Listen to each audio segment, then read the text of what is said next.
दर्शकों नमस्कार, मैं हूं आपके साथ मीनल और आप देख रहे हैं एमएनएस न्यूज टीवी। आपका स्वागत है गुड मॉर्निंग शो पर। और अब शुरुआत करते हैं आज की हेडलाइंस के साथ। सावन कावड़ यात्रा को लेकर बोले बीजेपी विधायक राजीव गुंभर, श्रद्धालुओं की सुविधा हेतु गड्ढा मुक्त सड़कों पर जोर। भगवान शिव के परम भक्त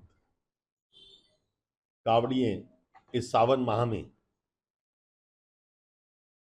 मां गंगा के तट पर जाकर मां गंगा के पावन जल से अपने तीर्थ स्थलों में, अपने मंदिरों के अंदर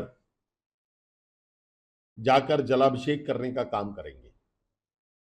ये हिंदू धर्म का एक प्रमुख त्योहार है जिसके अंदर सब लोग अपने मंदिरों में जलाभिषेक करते हैं। तो कावड़ यात्रा के अंदर सहारनपुर से होने जाने वाले नागरिकों की सुविधाओं के लिए हम सभी लोग, जिला प्रशासन, हमारी उत्तर प्रदेश की सरकार, माननीय मुख्यमंत्री जी के निर्देशों पर आज जिस भी प्रकार की आवश्यकताएं हैं उन सब आवश्यकताओं को पूर्ण करते हुए सड़कों को गड्ढा मुक्त करने का कार्य, कावड़ियों को किसी प्रकार से परेशानी ना हो, उनके रास्ते में उनको चिकित्सा सुविधा, खाने की सुविधाएं और विभिन्न स्थलों पर कावड़ शिविरों के माध्यम से सब आयोजन भी किया जा रहा है। हिंदू धर्म के अंदर पवित्रता का बहुत बड़ा महत्व है और वो पवित्रता केवल कावड़ यात्रा के अंदर नहीं ध्यान रखते लोग, अपने नित्य कर्म के अंदर भी, प्रतिदिन के कर्म में भी लोग पवित्रता बनाकर रखते हैं जिनकी जिस प्रकार की आस्था होती है। और जो लोग व्रत रखते हैं वो इसका बहुत अधिक पालन करते हैं। यदि हम सब लोग अपने व्रत के माध्यम में भी प्याज, लहसुन, मांस, मदिरा से हमारा जो भक्त होता है अपने आप को दूर रखना चाहता है, और ऐसे के अंदर यदि किसी ढाबे पर, किसी होटल पर उस पवित्रता को भंग किया जाए या धर्म की आड़ में यदि हमारी श्रद्धा उसमें बाधित होती है, श्रद्धा खंडित होती है, हमारी श्रद्धा को चोट पहुंचाया जाता है, तो इस प्रकार का यदि वहां पकवान होंगे जहां पर मांस मदिरा भी होगी और जहां पर शुद्ध वैष्णव भी लिखा होगा, जहां पर एक धर्म के उपासक आए और दूसरे धर्म के उपासक उसकी जिस प्रकार से घटनाएं भी हुई हैं, चाहे वो थूक के माध्यम से हो, चाहे वो किसी भी माध्यम से, इस प्रकार की देखो घटनाएं सामने आ चुकी हैं। इस प्रकार की घटनाओं की वजह से उन होटलों के ऊपर धार्मिक आस्थाओं को ध्यान में रखते हुए नेम प्लेट, मालिक का नाम लिखा होना जरूरी है। किसी की को रोका नहीं जा रहा, किसी शिव भक्त को रोका नहीं जा रहा। यदि वो नेम प्लेट मोहम्मद उस्मान के नाम से है और वो शिव भक्त वहां खाना खाने जाएगा तो हमको मना थोड़ा ना कर रहा है, हमारी सरकार मना नहीं कर रही है। तो बिना बात का एक प्रोपोगंडा बनाया जा रहा है, बिना बात की इस बात को तूल किया जा रहा है, जबकि ये बिल्कुल सत्य है कि पवित्रता हर चीज में शामिल रहनी चाहिए। यदि उनके मन के अंदर कोई गलत भावना नहीं है तो उन्हें उसका नाम चेतक ढाबा, शीतल ढाबा, शीतल ढाबा इस प्रकार के नाम ना रख के सीधे सीधे अपने नाम से ढाबों के नाम रखने चाहिए, जिससे किसी को कोई आपत्ति नहीं है। उद्धव ठाकरे का एक नाथ शिंदे पर तंज, जय गुजरात कहकर मराठी अस्मिता का अपमान किया। पण हे जे काय यांची मध्यंतर मी बोललो ना, भाजप ही अफवांची फॅक्टरी आहे। मधल्या काळात त्यांनी सुरू केलं होतं, उद्धव ठाकरेने हिंदुत्व सोडलं। हिंदुत्व ही कोणत्याही भाषेची मक्तेदारी नाही। आम्ही अस्सल मराठी बोलणारे तुमच्यापेक्षा जास्त कडवट कट्टर देशाभिमानी हिंदू आहोत। तुम्ही काय आम्हाला हिंदुत्व शिकवताय? अरे 92-93 साली जेव्हा जे काय घडलं, देशद्रोही मातले होते, तेव्हा मुंबईतल्या अमराठी लोकांना सुद्धा हिंदू म्हणून माझ्या शिवसैनिकांनी, शिवसेना प्रमुखांच्या शिवसैनिकांनी व मराठी माणसांनी वाचवलेलं आहे। आणि देवेंद्र फडणवीस आज जे बोललेत, बातमी आले सगळीकडे, मी इकडे बातम्या आणल्यात,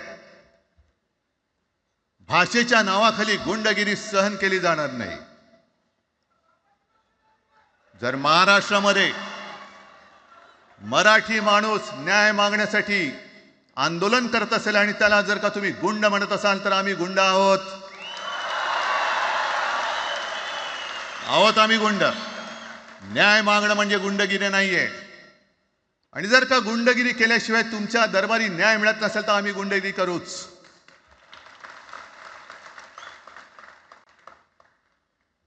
पण हे सगळे राजकीय वाडगे, देवेंद्र फडणवीसांची आजचं वक्तव्य म्हणजे मला संयुक्त महाराष्ट्र चळवळीच्या वेळेला सखा पाटलांनी केलेलं एक वक्तव्य आठवते. हे असेच तेव्हाचे, जो दिल्लीत बसतो त्याचे पाय चाटणारे इथले राज्यकर्ते असतात ते त्यांना मी बाडगे म्हणतोय.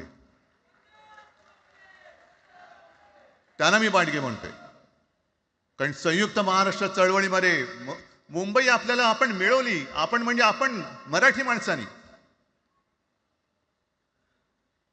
तेव्हाही तत्कालीन जे सत्ताधारी होते, हो अगदी काँग्रेस होतीच ना तेव्हा सत्तेवर. अखिलेश यादव का आरोप, भाजपा सरकार में जंगलों का कटाव और अतिक्रमण बढ़ा, वन्य जीव कर रहे हैं बस्तियों में हमला. हम जंगल को ही नहीं सुरक्षित छोड़ पा रहे हैं. ये जो नेचर की जो साइकिल है हम उसको ही नष्ट करने लग रहे हैं. कटान है बड़े पैमाने पर, लकड़ी की चोरी है बड़े पैमाने पर. और इधर जब से भारतीय जनता पार्टी की सरकार आई है अतिक्रमण बड़े पैमाने पर है. जहां जंगल है कटान तो है ही है, अतिक्रमण बड़े पैमाने पर है. और उसका परिणाम ये हो रहा है कि हमें समय समय पर सूचना मिलती है कि जंगल से जानवर निकल करके हमारे रिहायशी इलाके में पहुंच करके नुकसान पहुंचा रहा है. और बहुत बड़े पैमाने पे जान गई लोगों की. बड़े जानवर हैं और तरह के जानवर हैं. एक बार तो हम लोगों ने देखा होगा कि एक जिलाधिकारी महोदय कुछ निरीक्षण पे गए थे, बंदर उनका चश्मा लेके भाग गया. बंदर ही चश्मा ले गया उनको. बंदरों को पकड़ने के लिए करोड़ों रुपए खर्च कर रही है सरकार. करोड़ों रुपए का टेंडर हुआ है. मुझे याद है समाजवादी सरकार में जब जनरेशन में पार्क बनना था तो टेंडर कर करके या सपेरों का साथ लेकर के, उनका सहयोग लेकर के बड़े पैमाने पर सांप पकड़े गए थे. और उन सांपों को किसी को नहीं मारा गया था. जो सुरक्षित जगह जंगल में है वहां पर पहुंचाया गया था. उस पर जांच की भी कोशिश की थी सरकार ने कि आखिरकार ऐसा सरकार क्या कर रही है या उस समय क्यों फैसला लिया गया. अभी सुनने में आ रहा है कि अस्पतालों में सांप के काटने वाली दवाई ही नहीं है, इंजेक्शन ही नहीं है, क्योंकि इधर बहुत सारी घटनाएं होंगी. अभी कुछ खबर आई कि किसी जानवर ने काट लिया एथलीट की, उसकी जान चली गई. नोएडा में खबर मिली थी कि इतने हजार लोगों को काट चुका है, कुत्ते काट चुके हैं कई हजार. सुनने में आया जब से बीजेपी की सरकार आई है 60,000 से ज्यादा लोग नोएडा में काटे जा चुके हैं. कुत्तों ने काटा उन्हें 60,000. बताइए, ये तो अखबारों में आंकड़े आ रहे हैं. सीसीओ ज्ञानेंद्र कुमार का बयान, बिहार में वोटर लिस्ट अपडेट वैधानिक प्रक्रिया के तहत हो रहा है. कानून के अंतर्गत हर चुनाव से पहले मतदाता सूची को अपडेट करना आवश्यक होता है. बिहार में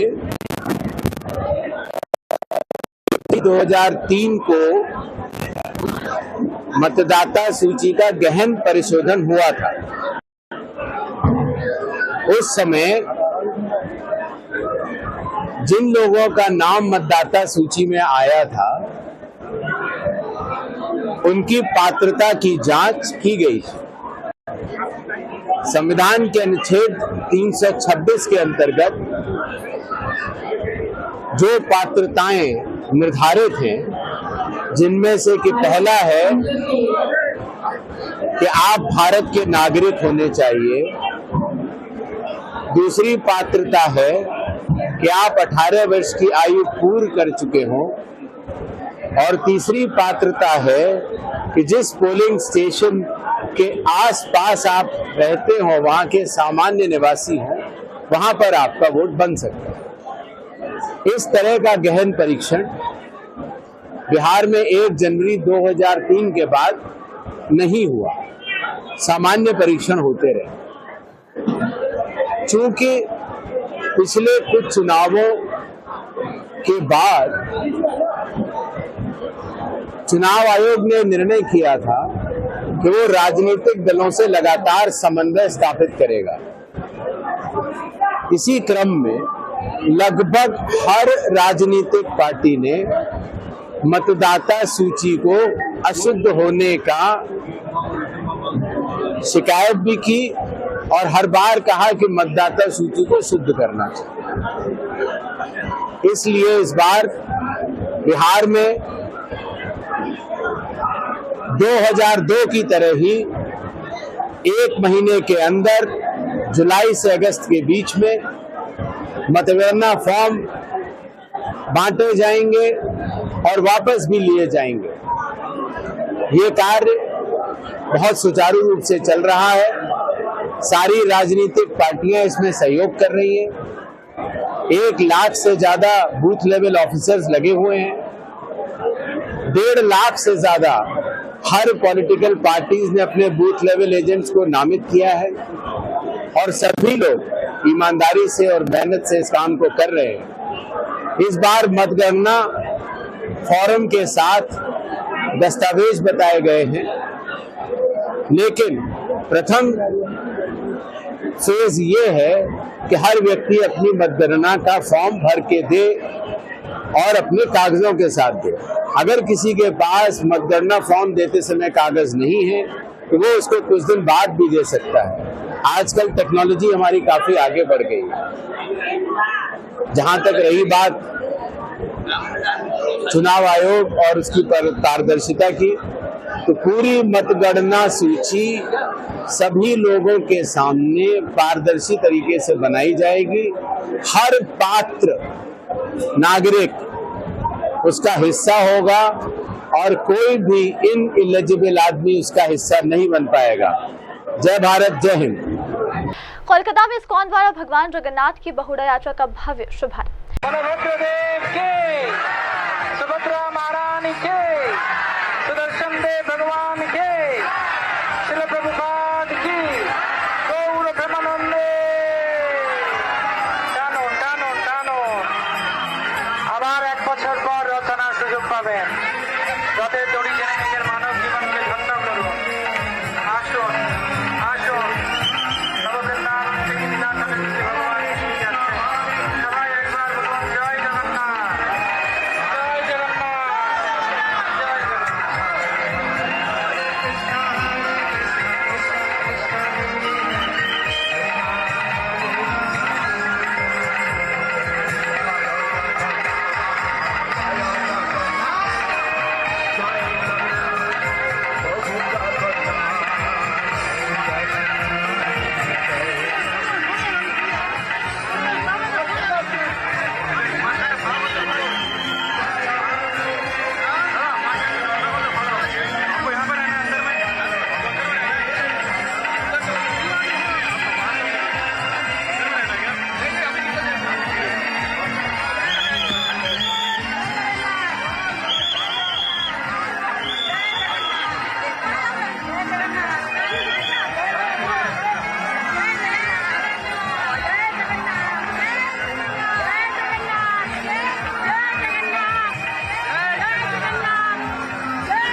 अंतर्राष्ट्रीय सहकारिता वर्ष 2025 में बोले MP CM Mohan Yadav, OBC समाज को अब मिल रहा है उसका हक। राज ठाकरे का बयान, बाला साहिब ने कभी मराठी अस्मिता से समझौता नहीं किया।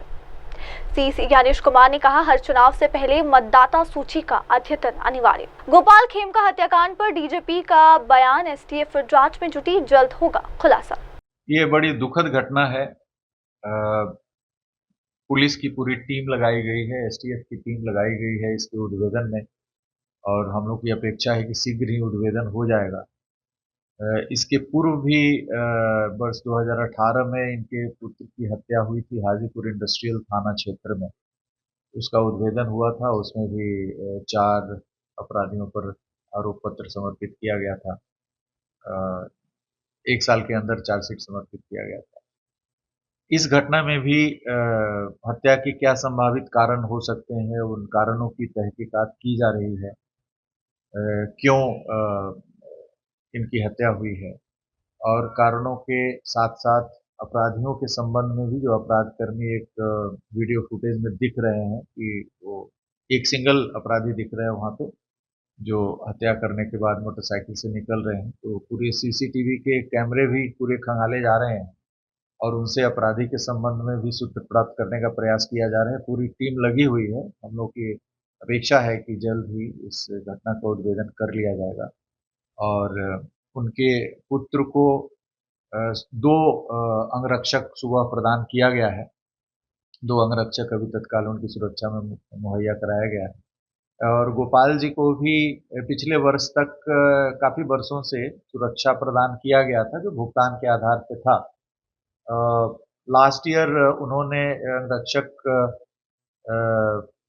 लौटा दिया था, जो इलेक्शन के समय क्लोज हो गया था, उसके बाद भेजने की बात थी, तो भुगतान के आधार पे था। इसलिए विगत लगभग 1 वर्ष से उनके पास अंगरक्षक नहीं, पहले अंगरक्षक था। तो अभी स्थिति की संवेदनशीलता और सुरक्षा को ध्यान में रखते हुए परिवार की सुरक्षा को 2 अंगरक्षक अभी प्रदान किया गया। नहीं, वीडियो फुटेज के आधार पे और अन्य आसूचनाओं के आधार पर अपराधियों को का पता लगाने का पूरा प्रयास कर रहा है। पटना पुलिस और एसटीएफ की पूरी टीम लगी हुई है और हम लोग आशा करते हैं। सुप्रिया सुलेनी है जो वनडी के बुनियादी ढांचे पर जताई चिंता, सीएम से समाधान की लगाई गुहार। 26 जून 1975 को संविधान की आत्मा का गला घोटा गया, केंद्रीय मंत्री गजेंद्र सिंह शेखावत का बयान। न्यायमूर्ति शेखर यादव के महाभियोग में देरी पर कपिल सिब्बल का आरोप, 3 महीने बीत गए, अब तक कार्रवाई क्यों नहीं। नवा मेट्रो किराए वृद्धि पर तेजस्वी सूर्या का विरोध, 1 लाख यात्रियों की कमी, रिपोर्ट अभी तक छुपाई जा रही। व्यवसायी गोपाल खेमका हत्या मामले में सांसद पप्पू यादव की सीबीआई जांच की मांग। तो हत्या में कौन कौन लोग इन्वॉल्व हैं? क्रिमिनल तुम्हारा नहीं, क्रिमिनल से तो कोई मतलब इस खेमका परिवार को है नहीं। कोई खेमका परिवार बालू और शराब माफिया तो है नहीं, जमीन माफिया तो है नहीं। खेमका के संपत्ति पर किसकी की दृष्टि है? खेमका के बेटे को 6 साल पहले किसने मारा? क्यों उस मैटर को दबा दिया गया? 6 साल पहले न्याय मिल गई होती थी, आज खेमका की हत्या नहीं होती। इसमें तो नेता, पदाधिकारी और अपराधी तीनों का नेक्सस है।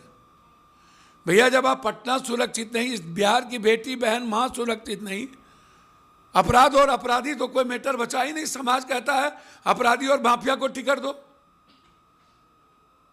नेताओं का किचन और बेडरूम अपराधी बालू माफिया, शराब और जमीन माफिया से चलता है। हर पार्टी बालू शराब माफियाओं से अपनी मीटिंग करवाता है, भीड़ मंगवाता है। जाति के आधार पर अपराधी माफिया स्थापित हो जाते हैं।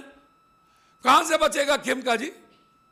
जब आप 4 किलोमीटर के मैरिन ड्राइव को और पटना को नहीं बचा सकते, तो आप किस चीज को बचा लेंगे? आपकी क्या इच्छा शक्ति है? आपकी नीयत सही नहीं। 2 घंटे के बाद पुलिस आती है। 1.5 किलोमीटर के रेडियस पे मुख्यमंत्री, गवर्नर साहब है, 200 मीटर पर थाना, एसपी, डीएम। 2.25 घंटे तक आपको पता नहीं। बारे बार अब विपक्ष को या सत्ता पक्ष को लगता है ये मुद्दा तो है नहीं, मुद्दा तो है जात, हिंदू मुसलमान। मैं इस मुद्दों को लेके बाप क्यों करूं? ये मुद्दा तो मेरा ही है, मेरा ही पैदा किया हुआ है, हम ही मरवा रहे हैं। इसलिए मैं सीबीआई इंक्वायरी चाहता हूं। बिना सीबीआई इंक्वायरी के यह मामला नहीं सुलझ सकता। महा जंगल राज, यह महागुंडा राज क्या हो गया? महागुंडा राज आप बोलिए तो आपको मरवा देगा। इनके मंत्री संतरी धमकी देते हैं केस में फंसाने के, मरवाने के। पहले भी मरवा चुके हैं कितने नेता को इनके मंत्री। तो इसीलिए लड़ाई आर पार होगी। अपराध और अपराधी जब तक नहीं मिटेगा, ये लड़ाई जारी रहेगी सदन से सड़क तक। सरकार यदि सीबीआई इंक्वायरी नहीं करेगी, आज मैं गवर्नर साहब से मिलने जा रहा हूं, सीबीआई इंक्वायरी का मांग कर रहा हूं। नहीं की, कल नरसंहार हो गया, 4 आदमी को मार दिया सीवान में। बक्सर के बाद पहला नरसंहार, 7 आदमी में 4 लोग मर गए। कई नरसंहार, कई पदाधिकारी नेता अपराधियों का नंगा नाच, महागुंडा राज। इंक्वायरी सीबीआई की नहीं देंगे तो हाईकोर्ट जाएंगे। सेब उत्पादकों ने एमआईपी बढ़ोतरी का स्वागत किया, लेकिन क्रियान्वयन को लेकर चिंताई जनता। देखिए, ऐसा है कि एमआईपी बढ़ाना, 80 रुपए करना एक स्वागत योग्य कदम है भारत सरकार का। अभी तो हमें नोटिफिकेशन नहीं मिली है, और अगर ये ऐसा कदम उठाया गया है तो स्वागत योग्य है। लेकिन बड़ी बात है कि क्या उसको जमीन पे उतारा जाएगा। 2023 में भी जो है एमआईपी 50 रुपए किया गया भारत सरकार के द्वारा। लेकिन मैं आपको एक एग्जांपल देता हूं कि जो ईरान का सेब, अगर आप 23-24 का आंकड़ा देखेंगे, 23-24 में जो है ईरान का सेब 41 रुपए यहां पे लैंड किया भारत में, भारत सरकार का आंकड़ा है। 58 रुपए जो है टर्की का सेब लैंड किया।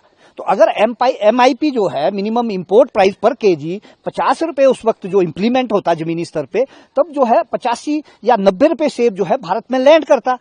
और आज भी वही बात है हमारी कहने की कि संयुक्त किसान मंच हिमाचल प्रदेश, हम भारत सरकार से ये बात कहते हैं कि आप इसको जमीनी स्तर पे उतारे। 2023-24 की तरह का जो आदेश हुआ है उसकी तरह ना हो, और अधिकारियों को, भारत सरकार के अधिकारियों को इसको जमीनी स्तर पे उतारना जो है सुनिश्चित करना पड़ेगा, तब जाके इसका फायदा होगा। 1 नंबर 2, जो अभी 9 तारीख को ट्रंप जो ये कह रहे हैं कि जो रेसिप्रोकल टैरिफ है वो जो है उसको हम सारी जो उसमें एग्रीकल्चर इनपुट्स है, एग्रीकल्चर जितने हमारे उत्पाद है भारत से के, उसके ऊपर जो है आयात शुल्क जो है उसको शून्य करने की बात हो रही है। और कई दिनों से ये चर्चा है। ट्रंप साहब अपनी बात कह रहे हैं, कई बार वो जो है अपनी बात कह चुके हैं, वक्तव्य दे चुके हैं। और भारत सरकार में नीति आयोग ने भी जो है, नीति आयोग ने जो उनका एक प्रोग्रेस रिपोर्ट होती है उनकी हर साल की, या उनकी वर्किंग जो पेपर होता है, उस पे भारत सरकार से आग्रह किया कि सेब, अखरोट, जो आपका ये सोयाबीन है या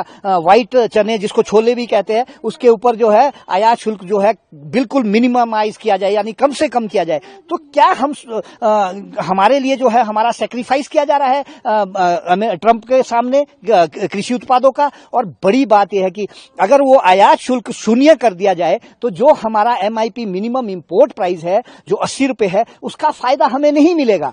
अगर उसका फायदा तब मिलेगा अगर 50% आयात शुल्क रहे और साथ में 80 रुपए पर केजी जो है एमआईपी रहे, जमीनी स्तर पे उसको उतारा जाए, तब जाके 135-40 रुपए सेब जो है भारत में लैंड करेगा। ये बड़ी बात है। और साथ में बड़ी बात कि ये कहीं कवर अप करने के लिए तो नहीं है। जो अभी हमारे अधिकारी भारत सरकार के यूएसए में जो नेगोशिएशंस कर रहे हैं, तो क्या ये AIADMK के महासचिव पलानी स्वामी ने 2026 चुनावों से पहले मखलाई कापोम तड़ीमीड़ गताई पेटपोम अभियान का लोगो जारी किया।